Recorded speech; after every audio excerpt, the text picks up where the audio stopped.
Hello, everyone, and welcome to my podcast. My name is Lynette. Today, we're going to talk about jumping to the negative instead of the positive. For example, when somebody gives you a compliment like, I like your sweater, and you come back with, oh, but the button is loose on it, instead of accepting it for what it is and looking at the positive of everything.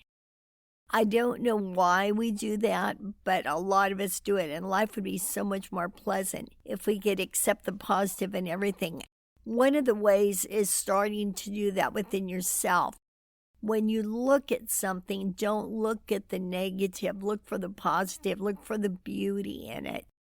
I'm going to give you a little scenario. I obtained a home, and it was on a remote tour.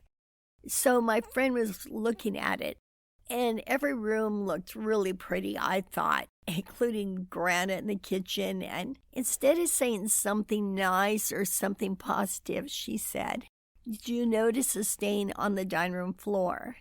And that just brought to my attention how we do that. And I don't believe she was being mean or jealous or anything. I think she just has that type of mind that looks to the negative. I know in life we're striving to be more positive, and one of the ways to do that is to have more positive people in your life.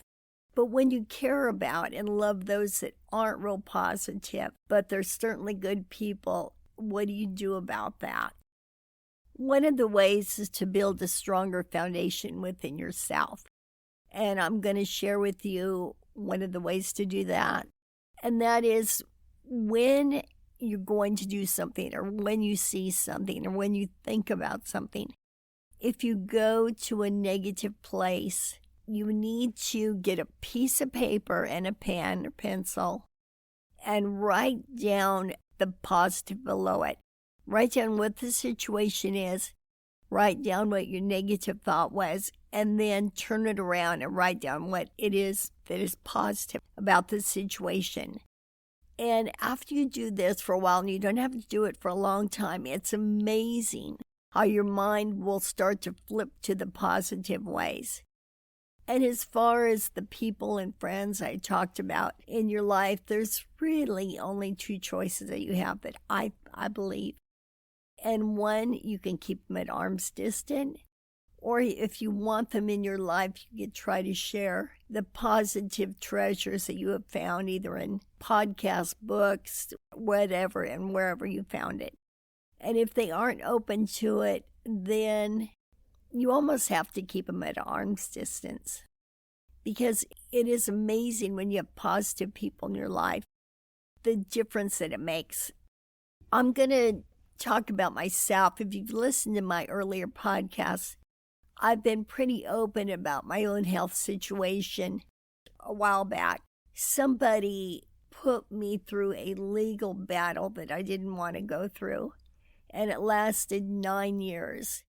And it took a mega toll on my muscles, my nerves especially, to where I ended up in a wheelchair. And I let the stress get the best of me. In doing so, now I'm working with physical therapists, etc., trying to stand up, trying to strengthen my legs, trying to walk again, basically. And when I let fear enter my head, I think, oh my gosh, what if I fall? Or what if my legs are wobbly? Then they are. That's what happens. I produce the very thought that I have. So if I jump to the more positive outlook, what if I stand up? What if my legs are strong? What if they just kick in really well? Then they do. And it's amazing how your mind will put the message all the way through to your body, from your head down to your toes. I don't care what it is. I recently heard on TV, and by the way, I get a lot of my epiphanies from television, where it was actually a sitcom. But somebody said to someone, if you don't do what scares you, you will regret it. And so now before I have to stand or whatever, I say that to myself, and it makes a world of difference. With that being said, though, I want to say this is kind of on another topic that I used to look at people in wheelchairs or that were physically disabled some way, and I'd think to myself, get up, come on, you can do it. And that just goes to show you, and I learned that you don't judge because you never know how someone feels until you walk a mile in their shoes. I just wanted to throw that in so we all remain to be sensitive to those that are still trying, still developing. But it is very important that they remain positive. And whatever you can do to help somebody else become more positive, it will certainly help not only in their mental health, but it will also resonate down to their physical health. In fact, when I started this podcast, it started out when you're going along healthy, you have your dreams, you have your goals, and somebody or something pulls a rug out from under you, and you have to find your new normal. Well, I've learned so much since then.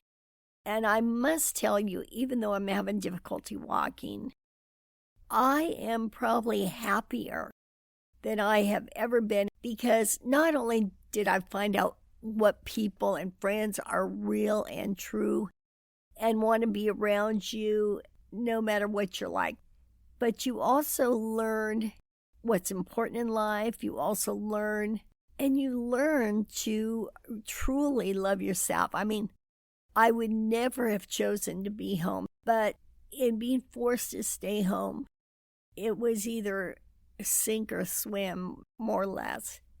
And I got a relationship with myself to where I truly love myself. And when you do that, because we all are brought up or embedded that we need another person to make us the happiest.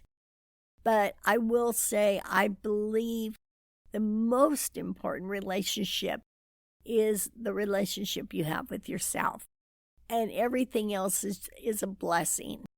It's added. But when you have a strong relationship with yourself and you have confidence within yourself, no matter what anybody does or says, you have the confidence and the strength to either accept it or to not allow it. But getting back to what we were talking about earlier, and that is being positive about things instead of negative.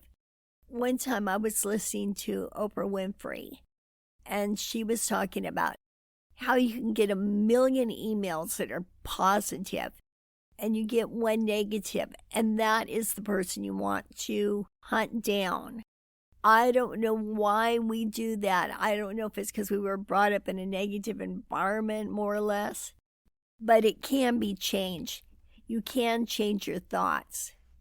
And these are things that you probably hear all the time, but I feel limiting your social media and spending more time with yourself.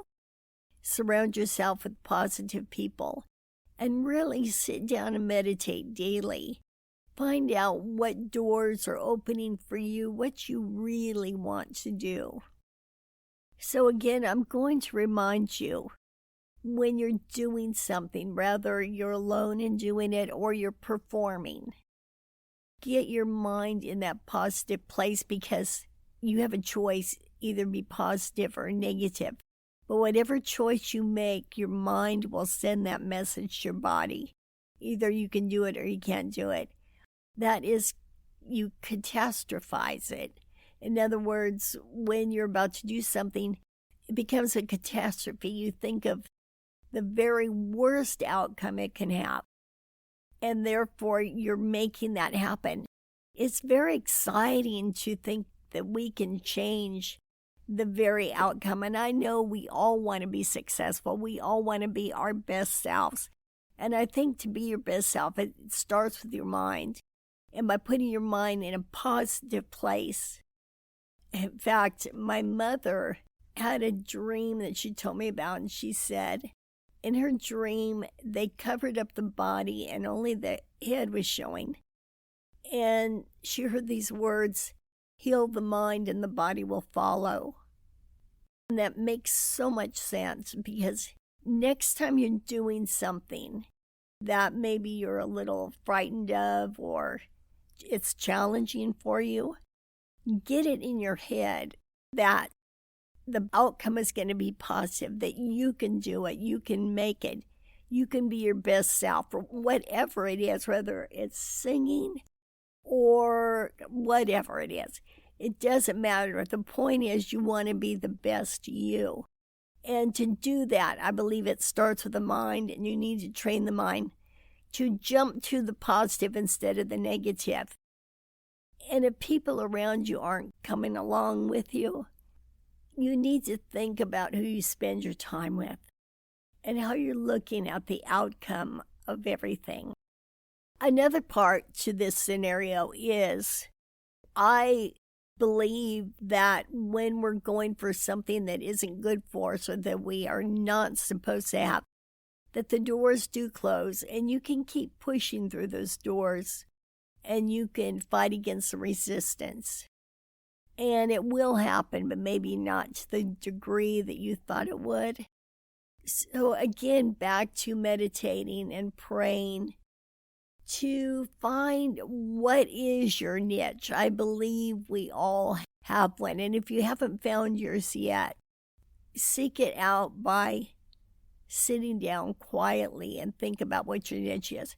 Or maybe it has to do with what you are involved with right now, but it needs to be tweaked a little bit. So I'm going to close in saying, don't be that person that finds a stain on the floor. Look at the beauty all around and let that stain on the floor be minor compared to everything else.